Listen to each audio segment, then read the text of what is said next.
Hello, it's Nikki. Yeah, I'm makeup free. My house is a tip, and I've left my makeup bag in the bottom of the buggy, and Matty's gone out with Luna, so I've got to make this video. I keep saying this that sometimes you've got a window and you've got to do it, and you will have every excuse in the world. Like today, I was like, oh, I can't go on the internet with no makeup on. It's fine, I'm doing it. All right. I wanted to share a few answers to some of the questions that I've been getting in my DMs after my stylist gig at the weekend. And I think sometimes, well, basically, when I was growing up in Scunny as a small kid, we didn't have the internet and we didn't know the answers to any of the questions. And I felt like I was constantly, well, not like technically, but I was in like a computer game and I couldn't find the way out and nobody was telling me the answers. And this was at a time where if you wanted to find out about a band, you had to buy the album and then fill out your name and address and then get like updates on a postcard. So now there are things that I do know the answers to. I want to share them with you, because for a long time I just felt so lost. No, seriously, I did. Like, I didn't know how to do things. I've had to figure it out. So if I can shortcut it for somebody else, that is, I feel like that's my responsibility. All right. So many people said, how did you get that gig? And how do you get other gigs? LinkedIn may be your best friend in terms of finding out who that person is that you need to speak to, but also somebody may know them already. So don't be afraid to reach out to that person and ask for an introduction. But make it really easy, and you'll see this as I kind of go through the other questions. Make it really easy for that person to be able to action it.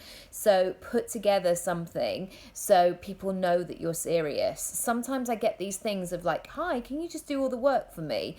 And you think, no, you have to be in the game as well. So make sure that you've done your research and that you're good to go, because there's nothing worse than doing an intro for somebody or really helping somebody out and then they mess it up, basically.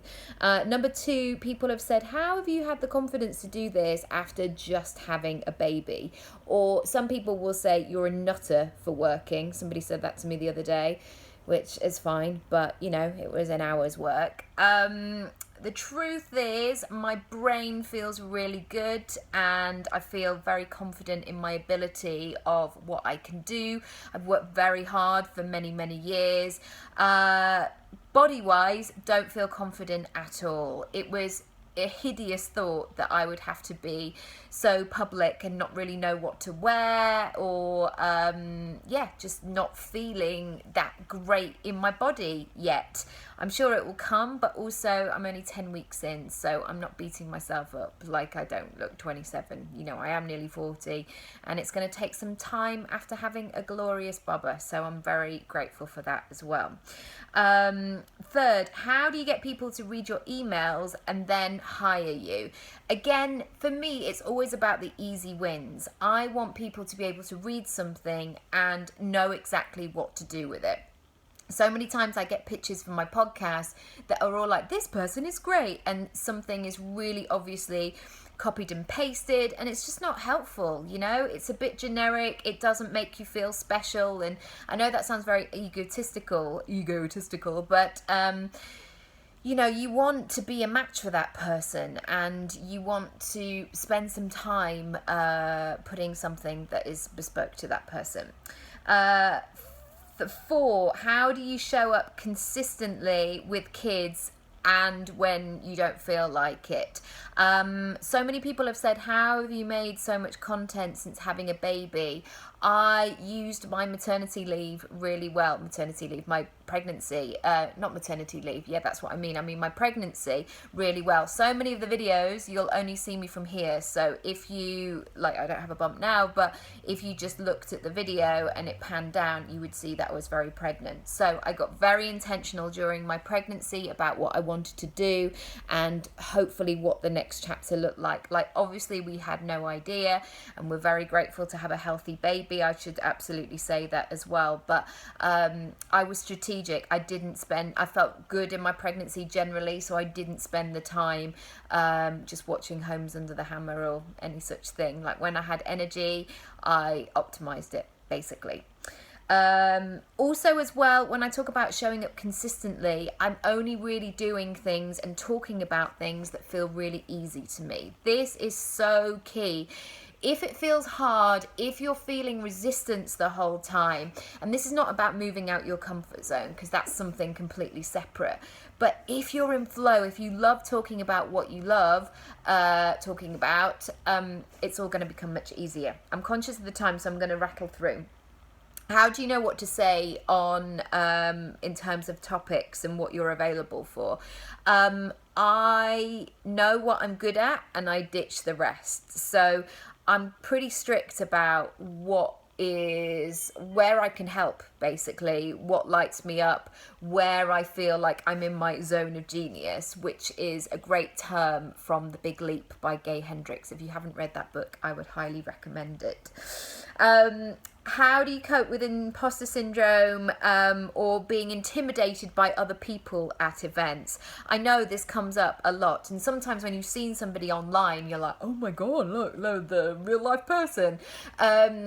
The truth is, over the years as an actor and as an agent, this sounds very showy-offy, but I've met a lot of famous people, many of which have been complete arseholes, and as kindness and being a nice person are very high up there in my value systems, there's nothing like watching somebody show some awful true colours for you no longer to be intimidated by them.